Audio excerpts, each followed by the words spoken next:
महाभारत में कई महान योद्धाओं ने युद्ध लड़ा था।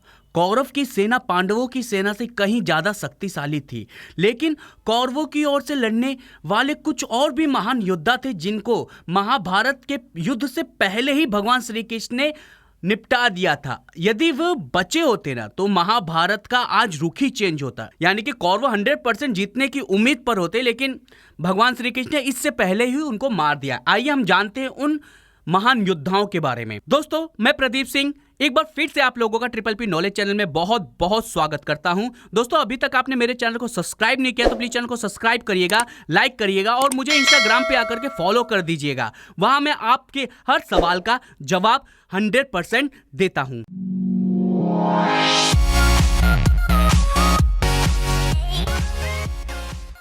दोस्तों, मैं नंबर 1 पे रखूंगा कंस जी को।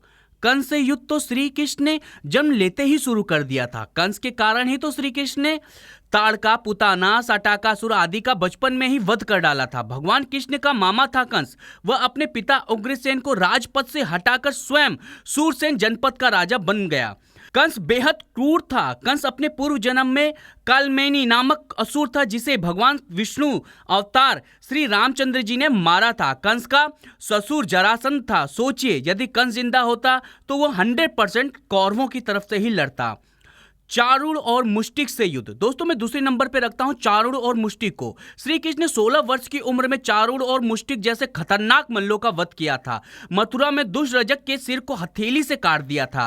कहते हैं कि वह मार्शल आर्ट की विद्या थी। पूर्व में इस विद्या का नाम कलारी पट्टू था। जनश्रुतियों के अनुसार श्री कृष्ण ने मार्शल आर्ट का विकास ब्रज क्षेत्र के वनों में किया था। डांडिया रास उसी रास का एक नित्य रूप है। कलारीपट्टू विद्या के प्रथम आचार्य श्री कृष्ण को ही माना जाता है। इसी कारण नारायणी सेना भारत की सबसे खतरनाक सेना मानी जाती है।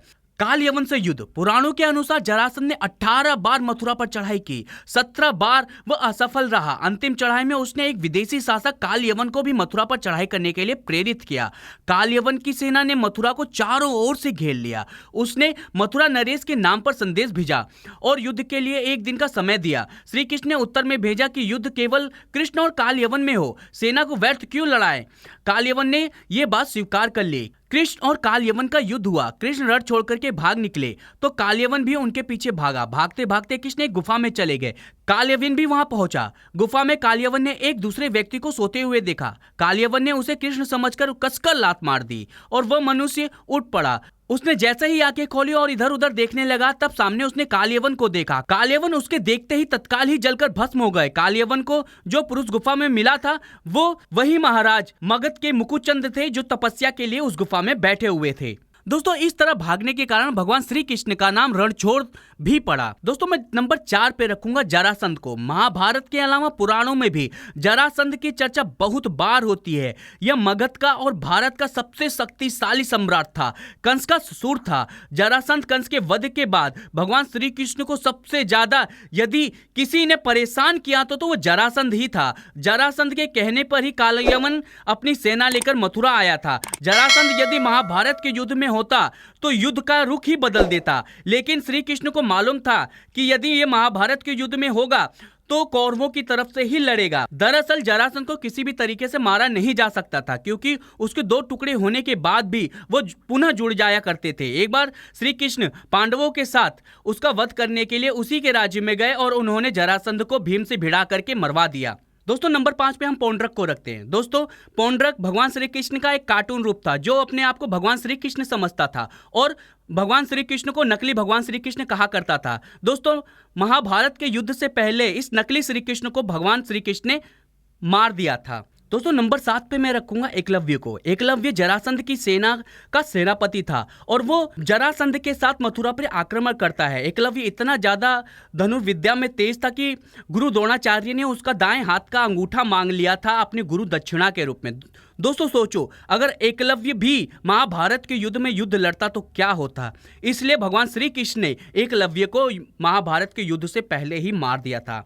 दोस्तों नंबर 7 पे मैं रखूंगा नरकासुर को। नरकासुर को भौमासुर भी कहा जाता है। दोस्तों कृष्ण अपनी 8 पत्नियों के साथ सुखपूर्वक द्वारिका में रहा करते थे। एक दिन स्वर्गलोक के राजा देवी इंद्र ने आकर उनसे प्रार्थना की, हे कृष्ण, प्रयाग ज्योतिपुर में दैत्यराज भौमासुर के अत्याचार ने देवगढ़ को त्राही त्राही कर दिया है। कुर भौमासुर ने वरुण का छत्र, अदिति के कुंडल और देवताओं की मणि छीन ली थी और वह त्रिलोकी विजय हो गया है। इंद्र ने कहा, भौमासुर ने पृथ्वी को कई राजाओं और अमजनों की अति सुंदर कन्याओं का हरण कर उन्हें अपनी यहाँ बंदी गृह में डाल रखा है। कृपया आप यहाँ आए और उसे मारे। तब भगवान श्री कृष्ण ने भौमासुर की हत्या कर दी थी। दोस्तों नंबर 9 पे रखूंगा शिशुपाल को। श्री कृष्ण ने प्रण लिया था कि शिशुपाल के 100 अपमान को क्षमा करेंगे, अर्थात उसे सुधरने के लिए 100 मौके देंगे।